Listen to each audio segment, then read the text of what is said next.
friends, welcome to episode 208 of Storyteller Conclave. This is a show all about helping you run the best tabletop role-playing game that you can, whether you're a new storyteller or dungeon master learning the craft, or an experienced storyteller looking to take your game to the next level. I'm Sara. I'm Rob. How we doing, Rob? We're in trouble. We're in a little bit of trouble. We have an engineering difficulty going on right now. I'm trying to get it solved. Long-term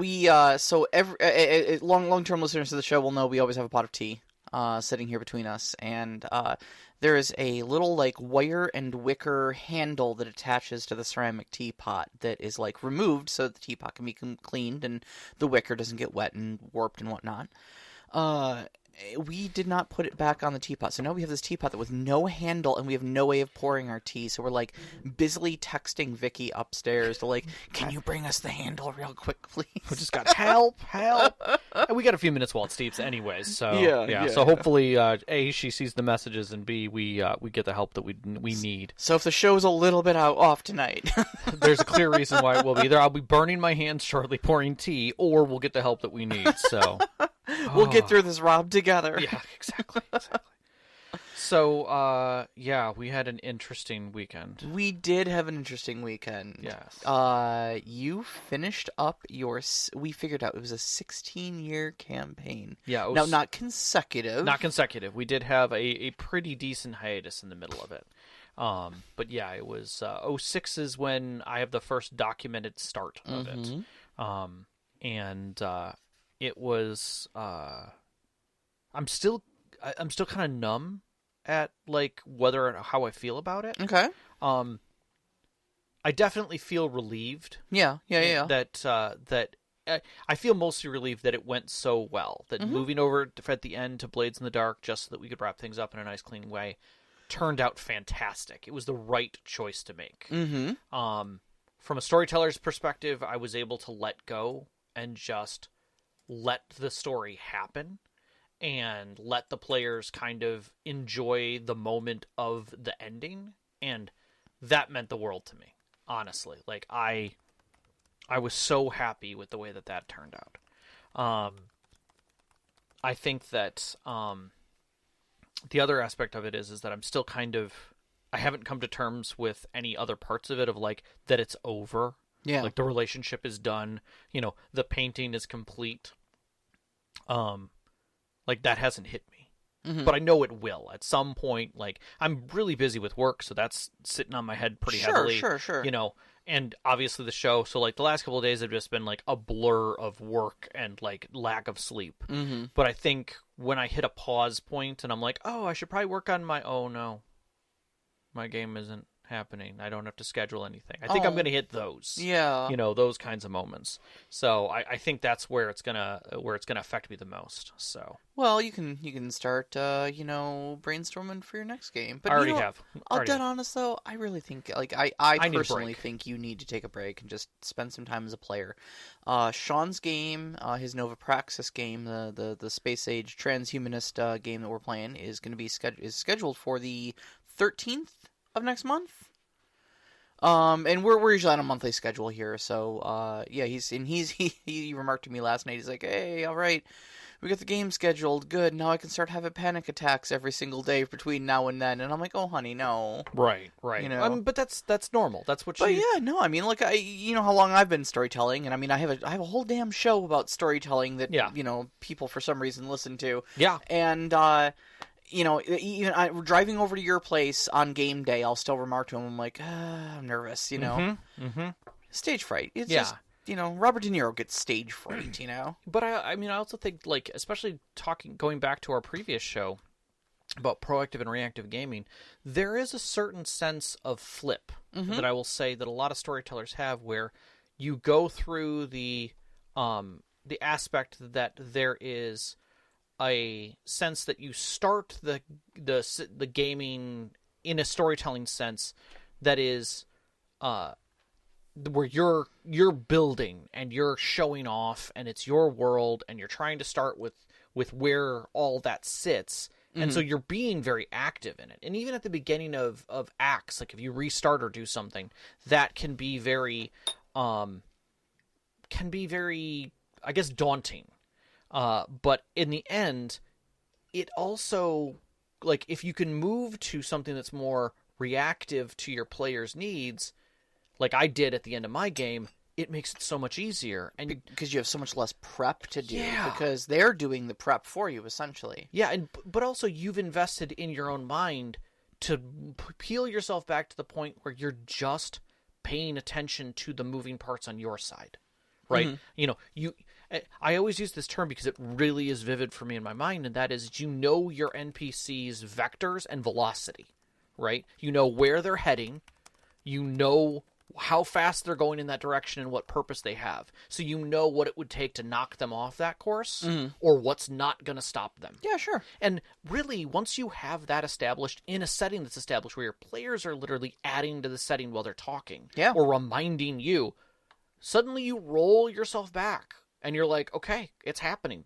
It's not my story anymore. It's just what's going to happen. Yep. And that's the quicker you can get to that in mind frame, the better you will be as a storyteller to basically do the things that are cool. Because you'll have the time to invest in the voices, in the little details between the players, the characters, and your NPCs. Because I feel that there's a triad there that happens every time. Sure. And I felt getting to the end of my game, I was able to basically, I stared at the lines in Blades in the Dark about being a game master for it. Let things happen. Let them figure it out. Like, you've put them in the world. Let it happen. Yeah. And let the story happen is something that is hard. That's hard to accept. When you build a world and you build plots and you build villains and you've got it pushes visions into your mind. It's hard to just sit back. So I get it. And the anxiety is always real. Always real. Yeah, sure. So. Sure, absolutely. But, that was my excitement this weekend. Yeah, right on.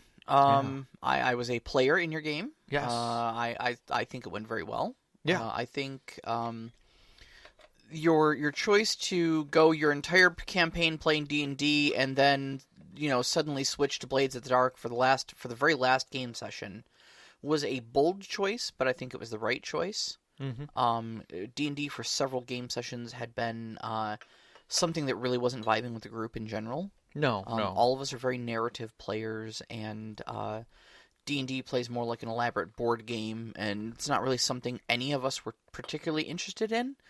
But we were all just playing the game that we were already in, Right. We were very interested in your story, so it was like, okay, if you say we're doing your story in D&D, that's what we're doing because we're here for the story, But I think all of us, and we'd even had some discussions about it of like, is this really fitting for our story? You said you didn't want to switch because you just figured, you were so close to the end, just marathon run it, and finish it out in the home stretch. But you also were smart enough to realize that the things that were going to take place in the ending were going to be these bold, dramatic moves, and if D&D were the rules we were using to adjudicate them, they would feel unsatisfying. They didn't have a great toolkit for doing the sort of stuff that you wanted to do, and you also felt like it would take, 4 game sessions to do what we obviously did in one. Well, not only that, but I didn't want, like, somebody who just had a bad dice day to have a shitty end to the game. Yeah, like, exactly. There's no real good mechanics inherently in D&D for feeling heroic when bad things happen. Yeah. And that's I didn't want to have to like suddenly, throw in some extra rules on top of D&D that would allow for odd heroics. Right, under pressure.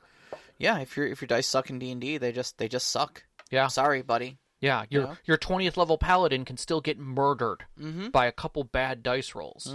And that's just the way life goes. Yep. And that doesn't feel heroic at all. No, it doesn't. So. But yeah, it came out really good. You were very focused on the story, and I think that's what all of us, like I said, were there for. The rules were simple enough that I think all it took was a couple of die rolls to kind of say, like, oh, that's how that mechanic works, and all of us were on board with it. And I think it turned out great. I felt the story had a very good resolution to it. I felt good about where my character was at the end of it. Yep. My favorite part was that where you were describing, like, you said like 100 years or something like that, after my character retired or something like that. There was a big war that took over the area, and both armies, as they were kind of going through the area, like left a bubble around my village because there was just a reputation that like if you transgress this village, yep, you will never unthaw. Yep.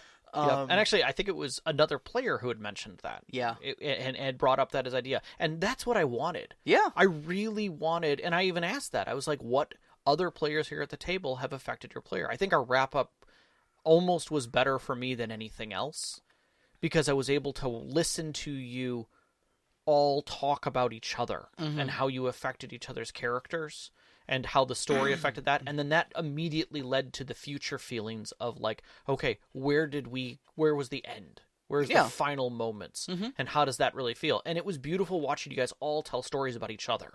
Yeah. About what that looked like. And that's all I wanted. I wanted to have a wonderful ending like that. Yeah, it was really good, really good. And I think you should be absolutely proud of everything you put into that game. And you have a bunch of... I don't think anybody walked away from that table disappointed in any way. I will say that I'm not proud of everything I put in that game. But I am proud of what I've accomplished. Sure, okay, but even the bad stuff was a learning experience for you. True, 100%, 100%. And so you know, like I said, at the end of the day, you had 5 players at your table who were all smiling and happy about how the game ended. Yep. As far as I'm concerned, that's a big win. It was a huge win, so. They don't ask you how, they just ask you how many. That's right, so. All right, we have a show to do, though. We do. I could spend the next hour talking about your game, but we won't. Yeah. So tonight's show is a little bit about is about repurposing game systems. So this is a bit of a topic that it's a weird one because usually when you say you're playing Blades in the Dark, you expect that you're using the setting that Blades in the Dark was written for. Or, you know, if you're playing 7th Sea, you're playing in the 7th Sea universe. You're playing in Thea, which is, you know, that land or something like that. And you know, D&D has its own settings and whatnot. If you're going to play something that's homebrewed, it's not terribly common to grab a setting that is tied directly into its lore. You know, a lot of these games like 7th Sea, I think is a great example. Oh yeah, definitely. And we'll get more into detail on that for those of you who are not familiar with 7th Sea, where the rules and the story are inextricably linked to each other. Yeah. The rules directly represent things that take place in the fiction. And so if you're not using the 7th Sea rules to play a adventure in 7th Sea, things get a little bit muddy. I would say the same thing about Vampire or Alien. Lord of the Rings, maybe not the One Ring. I would say after reading it, probably not as much now that I think about it. Alien, I wouldn't say nearly as much because you can go whole games without a xenomorph showing up. Like that's not. That's true. It's really just stressful stuff in space, which is essentially what Mothership is, but it has a brand name on it. That is very true. But yeah, there's a lot of games that do bind their systems very tightly to their mechanics, and in that it makes it very hard for you to imagine them in other lights, even. So they may not even come to mind. But I think that part of it is two different directions. One, we have the like I did. Should I be changing my system? Sure. You know, can I just house rule out the bad stuff?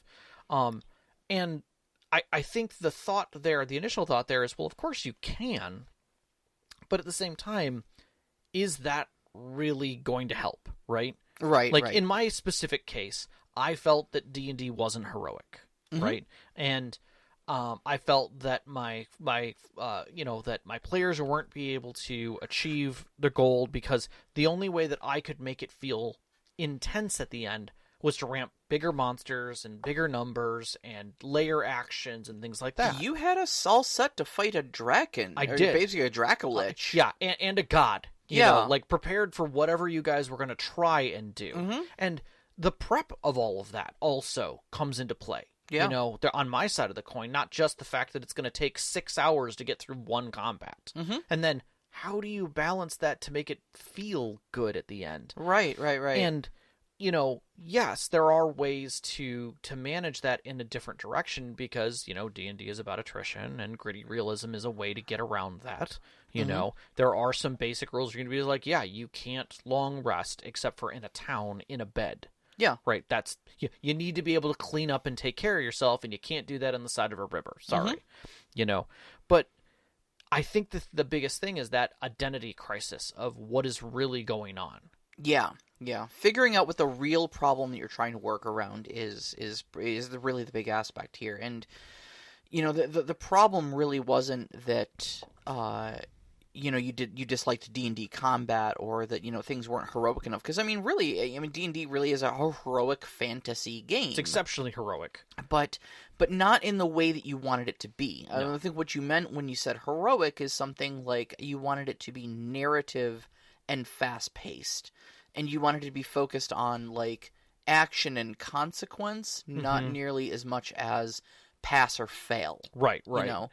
And that's where I saw that very cleanly in Powered by the Apocalypse rules, but like I didn't want to go to a full narrative system, where it's just and things happen, kind of a thing. I wanted to still feel like there were dice on the table, that there were consequences, but they could be bought with stress and pain. Yeah, and Blades really did that. Or broken ribs. Yeah, so that it had its own, I guess, weight, but that weight could be managed.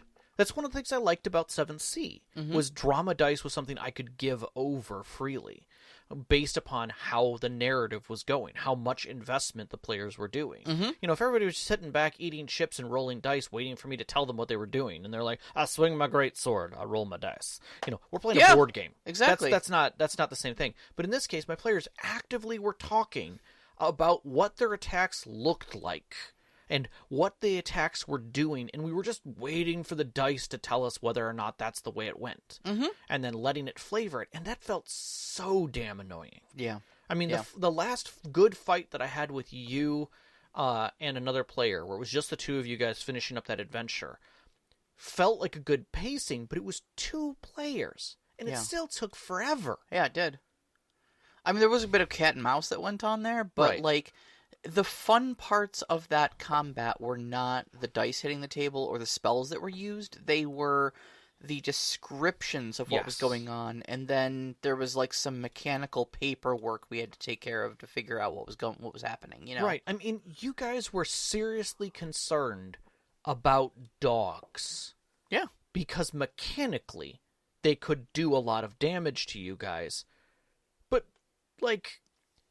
you blended that with the game, with what your concerns were in the story and how you were going to manage it. But it was so painful to watch you guys try and factor numbers and do tactical while trying to do narrative. And I'm like, oh God, I can't let this happen. Yeah. I can't let this be the end of the game with 5 of you at the table. Yeah. Yeah, exactly. And still trying to make it feel cool. Right. So I think ultimately, this is a great example of just kind of why you need to it's difficult to kind of put into words, but what you need to do is you need to kind of think about the problem areas in why the game system that you're that really should be the key choice for your game is not the right choice, right? Because the easiest way to solve this problem of what game system do you pair up with what what story is pick the one that was built for it. I like my Elder Scrolls game. The very first thing I did was reach for D&D 5th edition. Right. Because it's a heroic fantasy game with swords and sorcery, right? Right. And it worked to an extent. Some of the fantasy races were very easy to just port over, and things like that. The spells were all already there. A lot of the same archetypes exist in the Elder Scrolls universe. It wasn't very difficult for me to do that, but the feel of the game was totally different from what I wanted it to be. And that took me a while to identify. And so if you are considering using a game system that is not specifically written for the purpose of telling the story that you're looking for, that's one of the biggest things you need to start identifying. And I dare say that switching is not necessarily the right thing to do, but I would say don't hesitate. If it's if you feel that it's that way, open the line of communication and start talking about the things that are making the game challenging. Like, for your players and for you, whether it's the mechanics, whether it's the length of combat, whether it's your players not feeling that it's crunchy enough. Like, sometimes players just want numbers to be able to have a little bit of control and understanding of what's going on versus just talking things out, you know? And I think that right there, I mean, we don't talk about that because this is a storyteller conclave, not bags of dice conclave. Right. So we tend to do the thing where we pull mechanics away to expose the narrative and kind of push that. And I don't want to disclude those people who like dungeon crawls. I don't want to do that. Sure. And for people who look at games like Powered by the Apocalypse games and are just like, there's really not enough info there for me. Like, yeah, I like narrative. I like when my storyteller is talking and telling me about the world and I'm in it. But, you know, can I just roll dice and discover things? Sure. That is 100% legit. No problem whatsoever. And in that sense, there's also nothing to look at your storyteller and be like, yeah, I like the world that we built together here in City of Mists, but, like, I'm having a really hard time constantly doing narrative. It's too much for me. Yeah.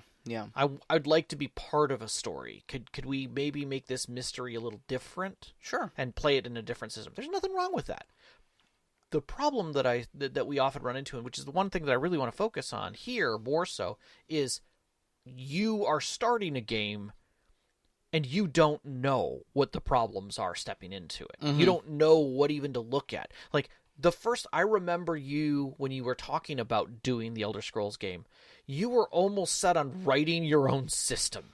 Well, I kind of was. Right. I was originally, I took WR&M by Stargazer Games as my framework because I really wanted it to be light and narrative. And WR&M's rulebook is 10 pages long, and 5 of that is some tables for, like, weapons and stuff. It's called WR&M because it's Warrior, Rogue, and Mage. There's those are literally the 3 stats you have. Right. And you use 2d6 for everything. Or 1d6? 2d6? I can't remember at this point. I haven't played it in years. But I was originally using that as a framework, and I was trying to bulk it out just enough that it would be representative of some of the different aspects of the Elder Scrolls universe without making it crunchy. Right. And that's when I discovered 5th edition D&D, because I started watching Critical Role around that time. Right. And I went, oh, holy cow, what are they playing? This looks great. And then I read D&D 5th edition's rules, and it looked like a more refined thing of what my hack of WR&M was turning into. And I went, oh, you know what? It's close enough. They've written it all already, and it's a common system. I can get people into this. Yeah. You know? And that's the thing is that you stumbled upon it through a live play. Yeah. And you got to see people playing something that felt similar enough. And that is wonderful. However you discover the systems that you're considering, that's great. It still may not be how you're going to run it. And I think, like, when I start thinking about this, like, there are, I guess, 3 factors that kind of came out in my head space that fit as part of the conversation. And that was, you know, is it easy for your players to get into it? How approachable is it? That's a great way of saying it, yep. Is it helpful to the storyteller to craft worlds? How flexible is it? I think that's a great way of saying it. And then, does it fit the feel? How immersive is it? Yep. So if you can look at a system and see how that meshes, how the gears of those 2 pieces between your story and the way that those 3 components fit to it, you can find that system that fits your play style. And I think that's really where that, like, people use that term a lot. Like, I see, you know, find the right system that fits your play style. That's hard to fathom. Especially if it's a brand new world or a world you're designing and a feeling that you want to have in that world. There's no play style yet. You haven't played. Yeah. Like, your brain's not there yet. Like, you're still underdeveloped as a storyteller in that sense. And so you really don't know. And even if you have run a ton of fantasy and suddenly, like, hey, we're going to do sci-fi, like, sorry, that part of your brain isn't there yet. Yeah. I mean, that's me. That's me in a nutshell. I mean, I've been doing this for 25 years. We've established a little over 25 years. I get up here every week in front of a microphone and I tell people how good best practices for running their games, and yet you ask me to run a sci-fi game, man, and I am going to stumble because I'm just not good at it. I don't envision sci-fi in the broad strokes that it needs to be envisioned in. I don't understand the themes of sci-fi enough to conceptualize them and generate them on my own. What I tend to do is run fantasy in space. I would run a reasonable Star Wars game. 100%. But I would run a bad hard sci-fi game. Okay, that's fair. But again, like, saying hard sci-fi and then saying what kind of hard sci-fi is it, right? Is it gritty sci-fi? Is it dramatic sci-fi? Is it stressful sci-fi? Is it horror sci-fi? Right. All of those are different forms of sci-fi. And, like, is this something where your players are invested in the world, or is this something where they are literally just explorers? All of that comes into play when trying to figure out what's going to be the right thing to work out for you. Right. Knox in the Box, actually, in the live chat here, is kind of asking a follow-up question about why my Elder Scrolls game didn't work in D&D. Yeah. Is asking how Elder Scrolls and D&D could be similar, but not feel the same. What exactly felt off was his question. So Dungeons & Dragons plays very tactically. Rob and I had a bit of a discussion about it earlier today, and I kind of described it as like it's almost, to me, it feels a little bit like you're playing a video game. Now, again, I don't want to throw, please do not misinterpret this as me throwing shade at anybody who enjoys D&D. I'm just finding the more and more I engage with that game is that I see the cracks in it, at least for my playstyle. And it does not work for me personally. I feel it's very video gamey in that, like, you're just kind of pushing buttons. You've got abilities you can use a certain amount of times. When you push this button, it does X amount of damage. You get to push one action button, one bonus action button, and move your pawn 6 spaces on the hex grid. And that's it. And then, we had a discussion on the Discord. If you're up there, you probably saw this happen. I was talking, I believe it was to Jonah Fishel, who was one of our guests the other day for our reactive and proactive storytelling discussion. And I said something to the effect of how game systems teach you how they want to be played. And Jonah made a remark of about how, like, oh yeah, you say that, but my storyteller hasn't once in 2 separate campaigns run the rules for carousing correctly. And I said, right, but that's kind of my point. Where are the rules for carousing? How much space in the book are dedicated to the rules for carousing? I bet you it's 1 paragraph on page 173 of the DM's guide, which isn't even the main book. Right. It's not the player's handbook. Yep. That mentions that it's something that can be done if you roll whatever. Yeah. And that's it. Whereas, I would dare say the entire player's handbook is dedicated to combat. In some way. Because you've got weapon proficiencies and such like that, and spells that are listed amongst the races. You've got 90% of the character ability, or the class abilities, are combat abilities. That's, as far as I'm concerned, that dedicates the chapter to combat. You've got equipment, which is mostly weapons and armor for combat. Then you've got you've got feats, mostly, again, combat feats and such like that. You've got the combat section, guess what that's about. Yeah. And then you've got the spell section, which is 95% combat spells. Yeah. The entire game is about combat. Yeah. And when I say the game teaches you how it wants to be played, that's what it teaches you. It teaches you that combat is the most important thing, and in fact, the only thing you should be doing in that game, because 95% of the rules are about adjudicating combat. And anything that's in there that's not about combat is either hard to find or glossed over, or completely undefined. Yeah. One of the best ones that I was going over someone who was arguing or continuing the running argument of artisan tools. find the rules on artisan tools. They're literally, every single class in it has a description about what tools you get. There's no page reference there on about how they're used. Yep. Which everything else has. There's no section on it. There's some mild discussion on it in parts of the book, but it's terrible. And, like, the argument was that someone was like, oh, well, that's just an edge case. And the next thing they said was, how do you craft healing potions? And then the next thing after that was, I'm trying to say, the background items. Explain to me where in the section for the storyteller do those come into play.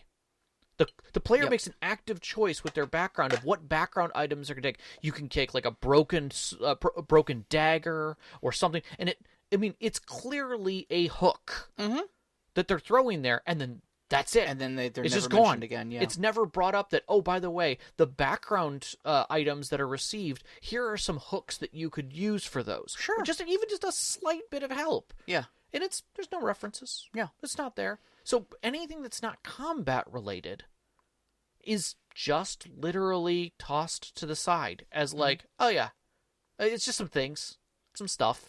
So to the point though, because I don't want to get. No, we're bagging hard man, now. I can bag on D&D all night. I can bag on a lot of systems. You but... you know I could.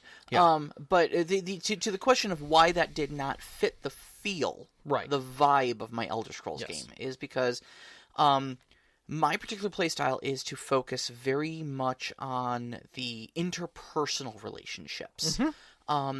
One of my strongest aspects as a storyteller is making very real-feeling NPCs and making very human, very understandable, complex stories about their thoughts, their feelings, their motivations.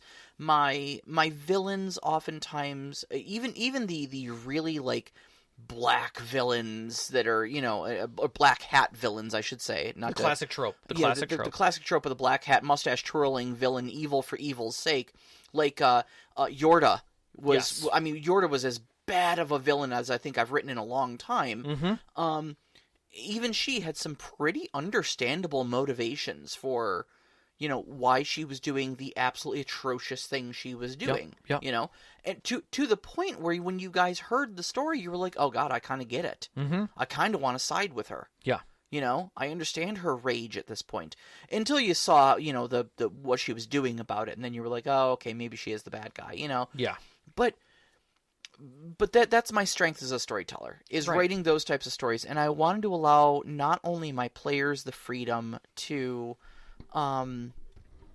roll up their sleeves and get involved with that on a personal level, and involve those social scenes, involve those investigative scenes, allow them to forge contacts and feel good about who not only the NPCs were as people, but who they were as people. And that was, I think, the biggest thing for me, was I didn't feel like my players were able to feel like they were as alive as my NPCs were.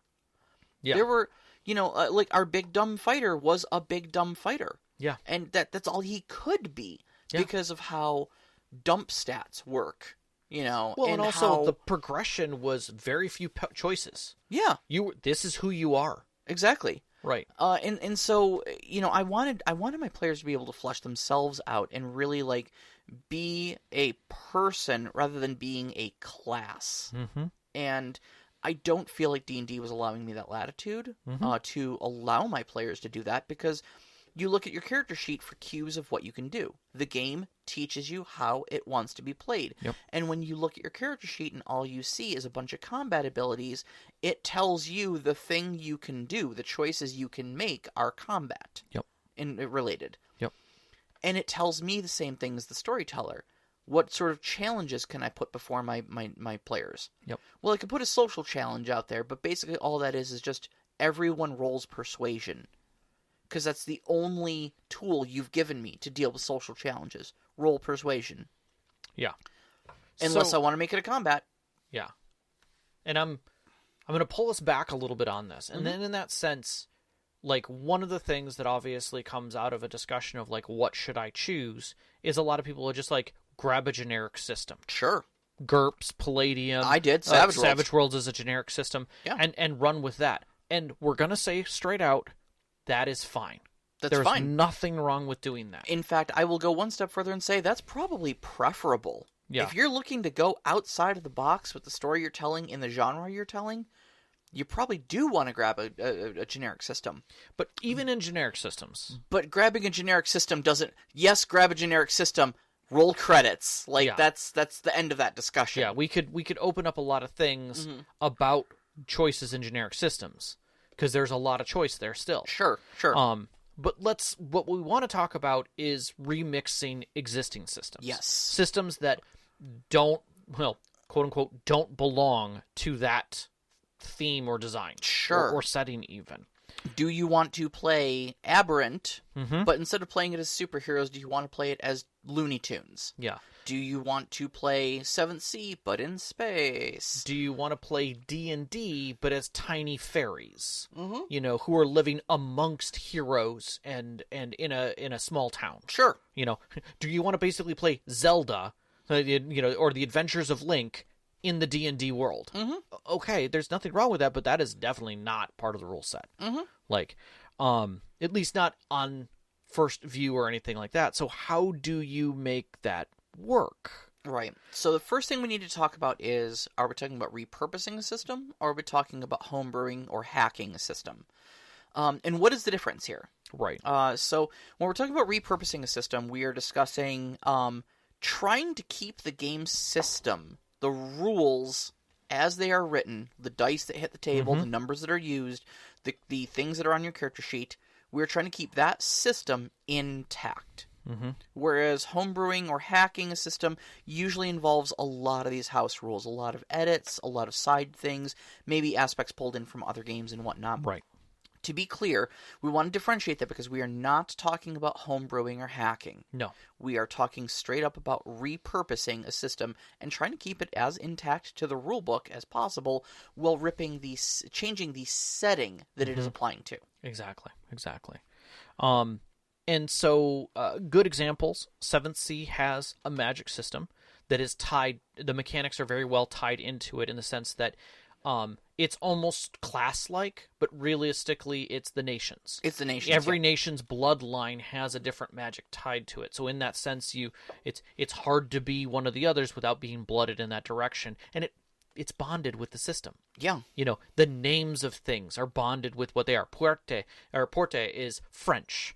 You have, you know, this idea that it is part of the language. The idea of tearing holes is only something that they do. The Castilian, the Spanish magic is fuego. Yep. Guess what it does? Exactly. It's fire magic, you know. Yeah. You know, the Italians have strega, and the whole idea behind that is that it's very bound within their blood, and it's great. That's a wonderful thing. There's nothing wrong with that. Vampire clans are another one. Yeah. In Vampire the Masquerade, each clan had their own deep history and bloodline and things that they could uniquely do. Disciplines that are tied to them, et cetera, yeah. So you're going to run into, like we mentioned Aberrant earlier today, you know, like Aberrant's, see, I don't know if necessarily the system is, you know, hugely tied in, but it does come with a lot of history to it. A lot. Quite a bit. You know, so it's things like that we're talking about. So how do you work around that? When you look at a system, you pick up the 7th Sea book and you're like, oh, wow, there's a whole world that comes tied into these rules. And on the surface, it looks inextricable. It looks like you cannot remove one from the other. But I submit to you, there are two ways to do this. Okay. You're either going to rewrite it. Okay. Or you're going to recontextualize it. Allow me to elaborate. So if you rewrite it, what it says on the tin, okay, this is where you're going to change the rules, either by house rules or you're going to pull from a similar system to swap out those existing rules. And sometimes it's just a matter of, like, White Wolf does this really well in the sense that it has a pantheon of systems underneath it. You have, you know, werewolves, you have mage, you have Vampire the Masquerade. There's nothing to say that you couldn't flip between those to find the right mechanics you would need to fulfill your goal. Sure. And in that you are slotting, not necessarily hacking. Or slotting in systems that you need, you know, unique components that you need. You're not homebrewing. You're taking an existing system and slotting components on top of it. It's kind of hacking. It is hacking. It's kind of hacking. But because you are altering the system, right? You are altering how it works at your table, and you can't. One of your players cannot pick up the player's handbook and go, okay, this is what I'm reading here is what we're doing at our table. You know. So I don't know if we're going to spend a lot of time, discussing that, but it is something you can do. Yeah. If something is just written right into its setting and you are not using that setting, you can just rewrite it. Recontextualizing, on the other hand, is changing the explanation for the rule, but not changing how the mechanics work. And I think this is one of those things where I don't know that I can really tell you a mechanical way to do it. Like, I couldn't give you a 1, 2, 3 step process. A lot of it's vibes, but what you need to look at in all of your rules is trying to find out what essentially is the story part and what is the mechanical part. Right. Okay. So, for example, 7th Seas Porte magic. Mm-hmm. Okay. Let's recontextualize that. Okay. All right. So, Porte magic in 7th Sea comes from being Montaigne. It comes from being what part of essentially the reskinned French. Sure. In there. Yep. You rip portals in space that scream and bleed, by the way. They do. Don't open your eyes when you're inside of a portal, or you either die or go mad. Yes. And if your storyteller is feeling especially mean that day, he will tell you what you see. Mm-hmm. But it basically, the player's handbook explicitly says if they open their eyes in a portal, collect their character sheet. They are done. Yeah. They do not exit the portal. Yep. And Porte users, after prolonged use, their hands will actually become stained red. But their fingers will become stained red and such like that. All of that is beautiful, but all of that is skin. Exactly. It is nothing mechanical. What really is the rules for Porte? It's a portal. Yep. You transverse. Yep. That's it. You move a person or an object from one place to another. And as you get better in the ability, you can do more in unique ways. But bigger, it effectively bigger objects, more time, more distance. Multiple portals, but smaller. Yeah. Because one of the things you can do is open tiny ones to catch bullets and stuff. Mm-hmm. And or pull objects, larger objects out of them that you've had stored there. Sure. Sure. But again, it is just a simple mechanic. Mm-hmm. Realistically. So to recontextualize it is a pretty simple matter, okay? Doesn't have to be Montaigne. Montaigne probably doesn't exist in your new setting. If you're not playing 7th Sea, what nationality you are doesn't at all tie in because Montaigne doesn't exist. Mm-hmm. It doesn't have to be that way.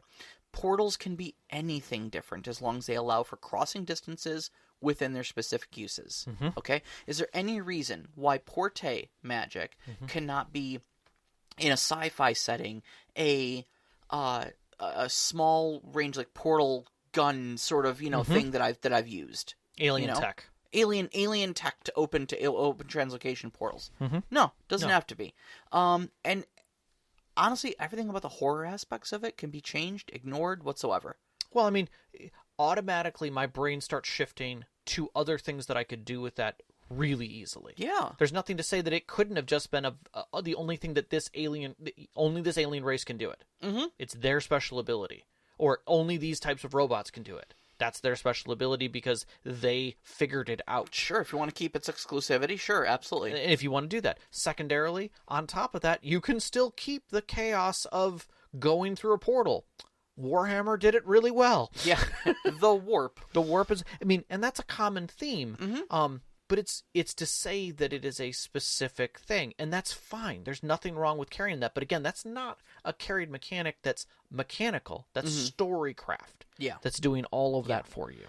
So honestly, looking at every single one of these rules and just kind of looking, like, you and I had a really great discussion about this not long ago, because you were looking at using a Forged in the Dark rules set specifically written for pirates for your next 7C game. Yep.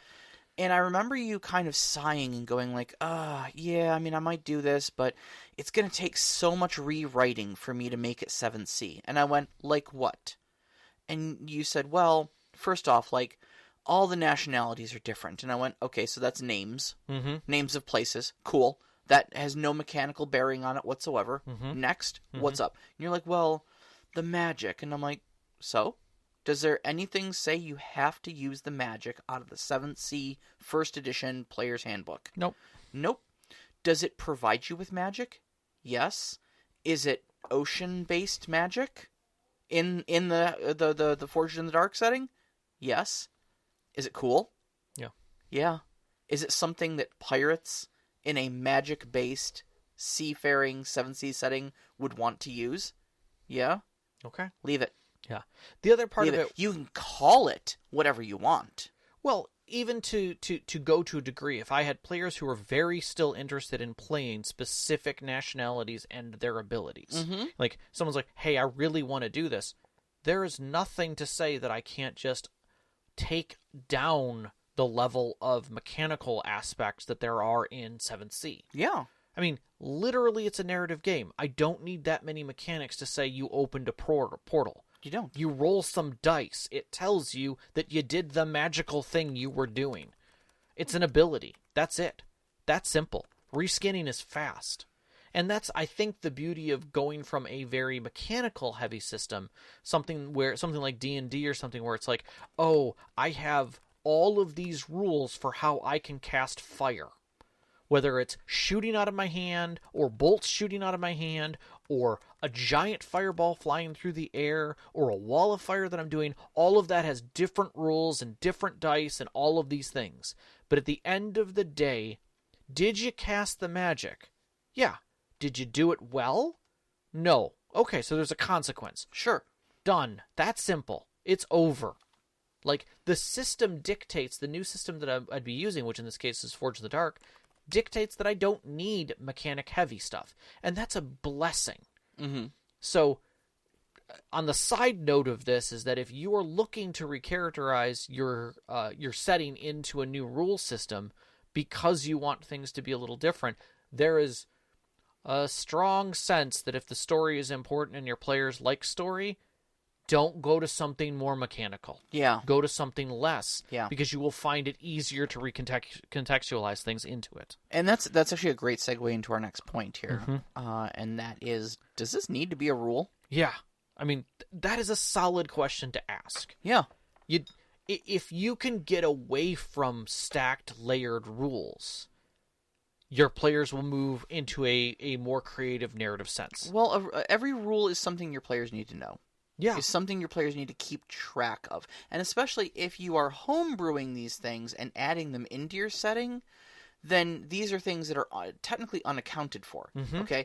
No player at your table is going to sit down and pick up the play. Well, God, it would be a blessing nowadays if somebody picked up the damn player's guide and actually read it for a game they were in. But I digress. But, like, even if they do, they're not going to find your homebrew rules in there, right? So there's no reference for them. It's something that either you have to have published in, like, a Google Doc that they have access to, that they'll need to remember how to find. Yeah. Or you need to have it posted and pinned in a Discord somewhere, or something like that, you know? Those rules were established. They're on the basement wall of City Hall. You should have seen them 6 months ago. Yeah, exactly. And now we are plowing your game for a hyperspace bypass. Thank you. Thank you for finding my reference and accepting it. No, hey, buddy, I know where my towel is. Come on. So, the less you have to do, the less you have to do, the less you have to keep track of, the less you have to come up with, the less your players have to contend with, and the more you can just get to playing the damn game and telling the story. Yeah. I actually had a really great discussion with Sean this weekend, where he's putting together some stuff in his Nova Praxis game, and so my character is a sim essentially. My character lives in virtual reality essentially. All of us have digitized our souls except for one character, but those digitized souls are all riding in biological sleeves essentially, so that you all look and act human, with the exception of my character who just doesn't have a body. I just live in a computer, and I'm a bit of a depressed, weird, shut-in character, and so there's a place in this setting called Crossroads, which is basically virtual reality World of Warcraft. MySpace, World of Warcraft / things. But being that this is the future and virtual realities and digitized souls are a thing, it's essentially a LARP with like computerized rules that make things real. Yeah, are real enough essentially to play with them and engage with them. Right. So that you can play the game. And I just thought, for a depressed shut-in, like, that would probably be the one outlet my character would have. One connection to quote-unquote reality. I mean, my character's like, a lot of depressed shut-in people, and I may be speaking a little bit from experience in some past parts of my life and maybe some current ones. But anyways, 2 years where we all were depressed shut-ins, so just accept. True. Would engage with people through a video game because at least that person doesn't have to be real there. They can be an idealized version of themselves. Sure. Yeah. So I latched onto this idea and I'm like, that's going to be cool. And Sean thought it was really great too because he's excited that the Crossroads exists in the setting. He thought it was a really cool idea as well, and he liked that my character was engaging with it. And he's like, yeah, at some point I want to like actually put all of your characters into Crossroads and just see how you react to it.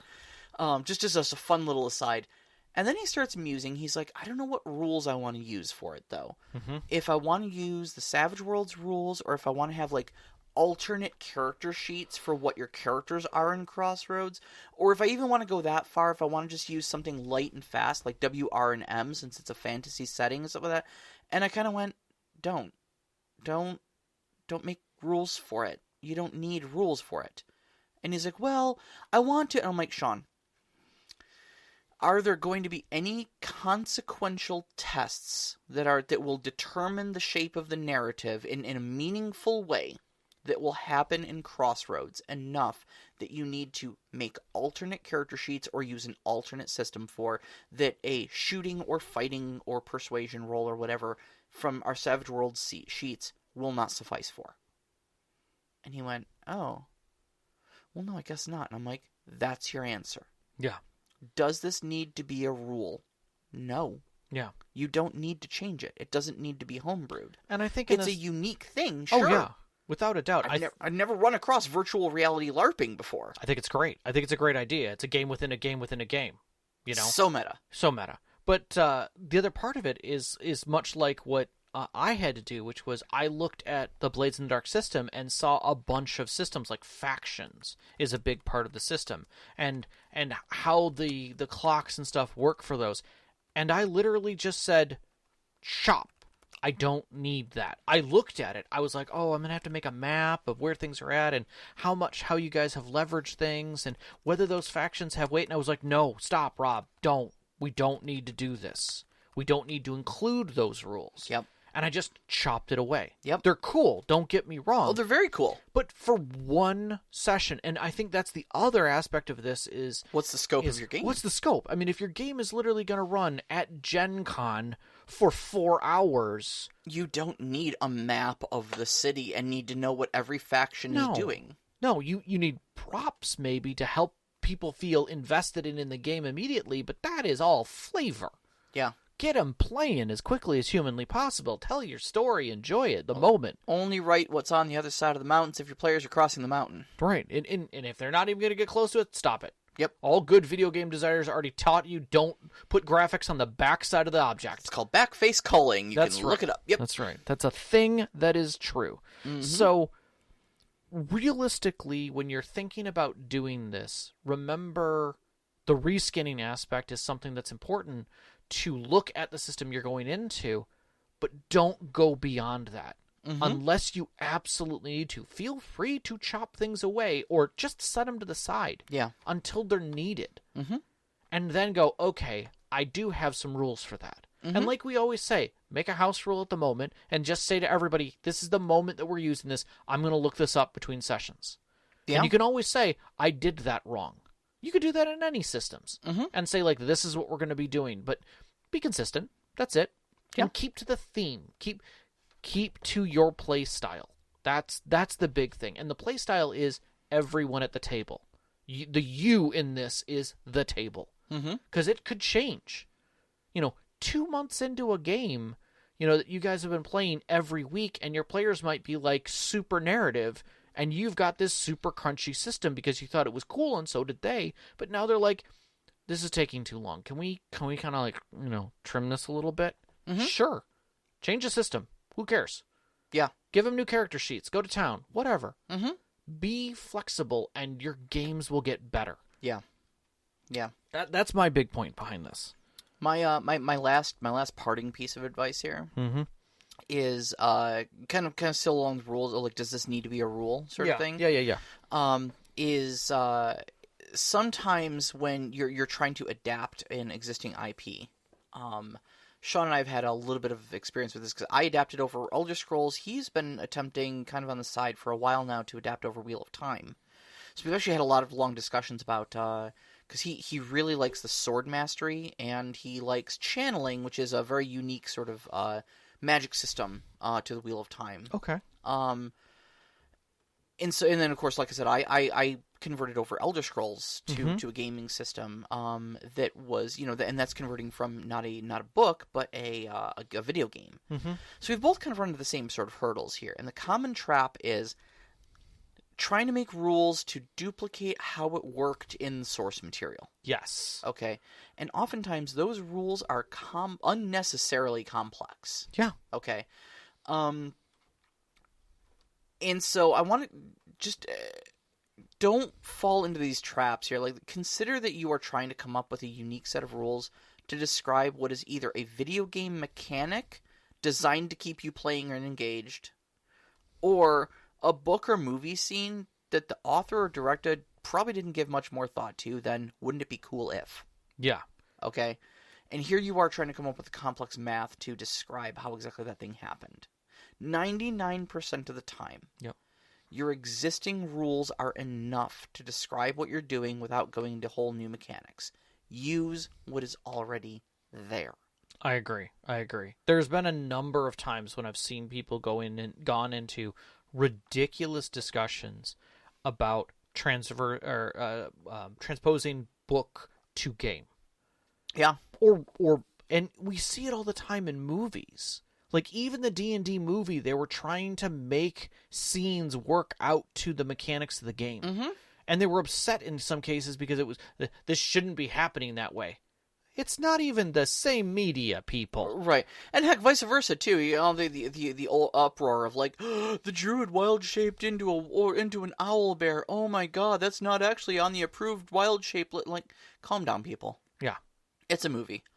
Somebody went, wouldn't it be cool if, and somebody else said, yeah, it would, and they put it in the movie. And guess what? It was cool. Flat out, they were not playing D&D. Owl bears are amazing. They were not playing D&D. That movie was not D&D. That movie was a heroic narrative story. Haven't seen it. Can't tell you. That's the truth. Like, it's a movie. That's the point. If it was just them doing tons and tons of combat, then maybe D&D. Like, Doom the movie probably was closer to physical combat. And like I talked about this a little bit in when I did my whole system breakdown episode, where I talked just nothing but just about my game. So if you listen to this, I'm sorry I'm repeating myself here, but like I originally there was actually an Elder Scrolls hack of Savage Worlds that's out there, and I looked it over and I was like, oh, I can't use any of this. And it was mostly because they had fallen into that trap.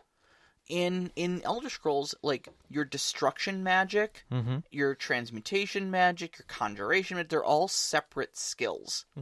And that's what this person had done. They had made different skills for every single school of magicka, and you had to have different skill levels for all of them to cast any of your spells. And it was like, wow. Savage Worlds just literally gives you the most flexible magic system I've ever seen. Just hands it to you and just says, guys, it's an arcane background. You just flavor these generic feeling powers however you want. Here's some rules for flavoring them. And here's rules for a storyteller for adjudicating those flavors in fun and interesting ways. Yep. Go to town. And they went, no, we need to make it like a video game. We need to make it structured. And I went, nope, can't do it. Yep. Can't do it. Too far. Not in my damn game. So I want to hit Nevim's questions. Yeah, all right. So we can get this a little wrapped up. Nevim had 3 questions for us this time. Thank you very much, Nevim. Should we avoid repurposing some game systems? I don't think so. I can't think of a good reason why not to. I mean, I'm sure there are game systems that won't work for whatever you want to do. Yeah. But that doesn't mean you shouldn't. Like, it really comes down to, is it functional? Is it flexible enough? Is it accessible enough?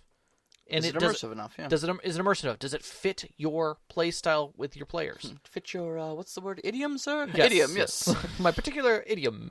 Yeah, I mean, honestly, like, I don't think there's a thing that you couldn't do that with. I mean, people will argue, don't go and get a super crunchy game if you want to do narrative, but that's just a choice, right? Mm-hmm. You could still do it. There's nothing to say that you couldn't run D&D in Palladium. It's been done. Yeah. There's a fantasy. That's where it started, was fantasy, right? So the whole point of it is that, yes, you could technically run whatever in whatever. It's just a matter of making the right choice for you and your table. Sure. So absolutely. I think my answer is, like, life is short. Yeah. We're all gonna die, so might as well just use it. Yep. Like, go use whatever game system. Nothing matters. Yep. Everything's made up. Go do it. Made up. Go do it. What should be taken into account when repurposing a game system? We just did a show on it. You should go back and listen. Yeah. I would rewind the episode to the beginning.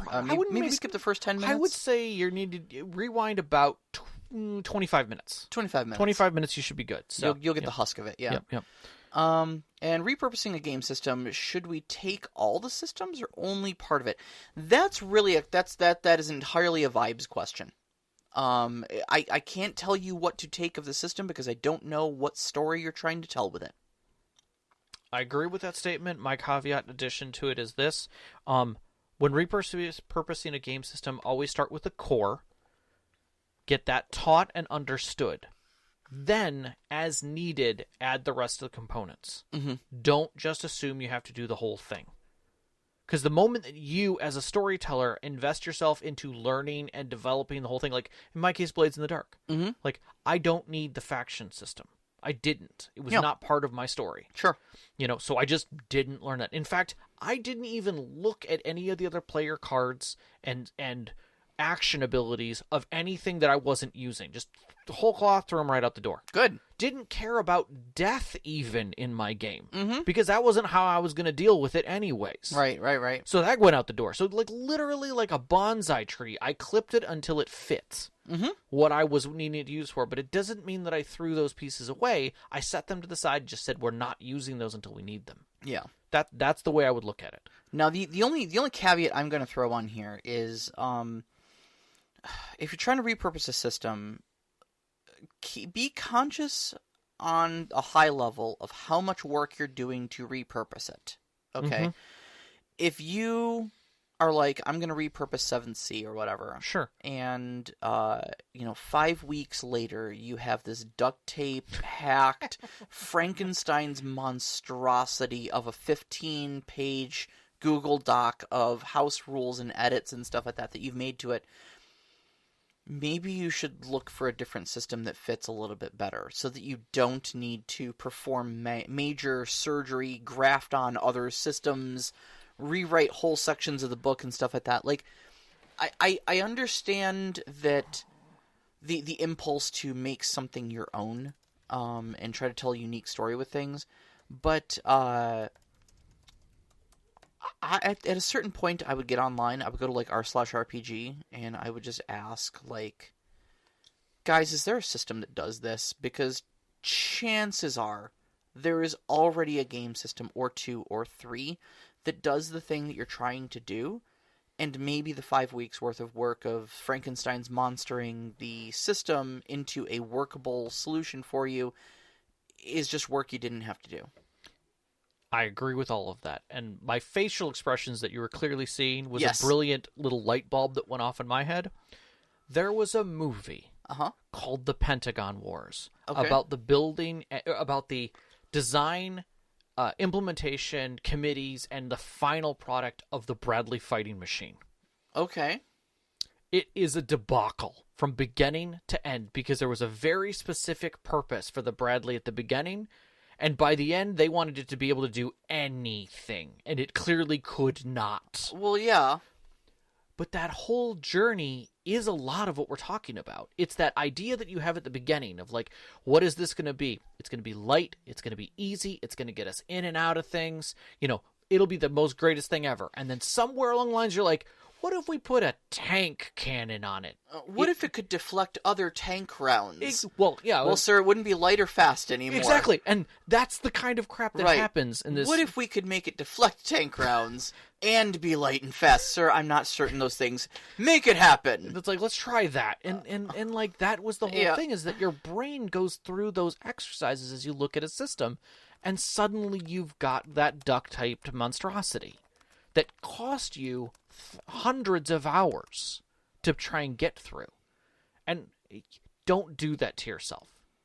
Always recheck where you're at. Always recheck where you're at. Because inevitably, the committee in your brain will make mistakes. It's going to happen. So,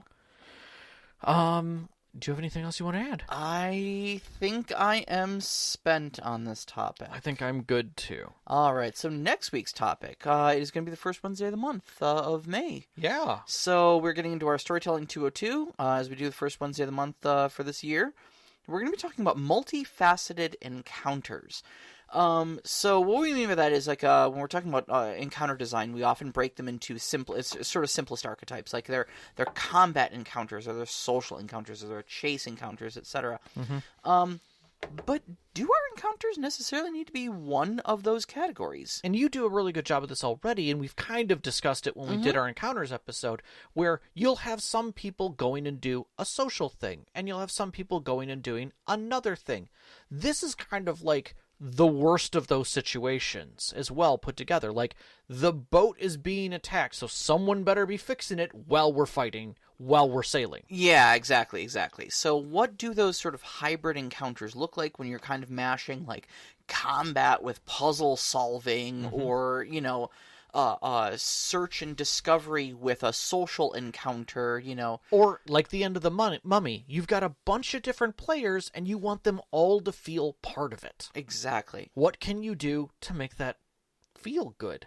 So we'll be discussing that a little bit more in depth. But in the meantime, you can find us on Twitter at @ST_Conclave, on Instagram at @ST_Conclave. Listen to us live every Wednesday night, 7 p.m. Eastern Time on mixlr.com/storyteller-conclave. And join us up on our Discord. We'd love to hear from you. Talk to the other great storytellers that are up there. Bounce some campaign ideas off them. Shoot us some questions. We'll answer them here on the air. You can find that link on our Twitter as well as our website, storytellerconclave.com. We'd like to thank our Patreon members who support us every month, especially our name members: Knox in the Box, Sedjet, Sam, the Arcane Asylum, Sparkle Motion Veteran, Hulavu, and Sean. We really appreciate all your support. Our pre-show music is by Arcane Anthems. You can find that at patreon.com/arcaneanthems or on Instagram. Our intro music is Beyond the Warriors by Geefrog. You can find that at geefrog.bandcamp.com. And our outro music, which you're hearing right now, is Only Our Footprints in the Sand by Midair Machine. You can find them at freemusicarchive.org. And big shout out as always to our families, Vicky and Sean. Thank you so much for loving and supporting us. All of our friends who've sat at our tables to give us these great stories to share with you over the years. Yes. And you, every single one of our listeners, we love you guys so much. Love you. Good night. Good night.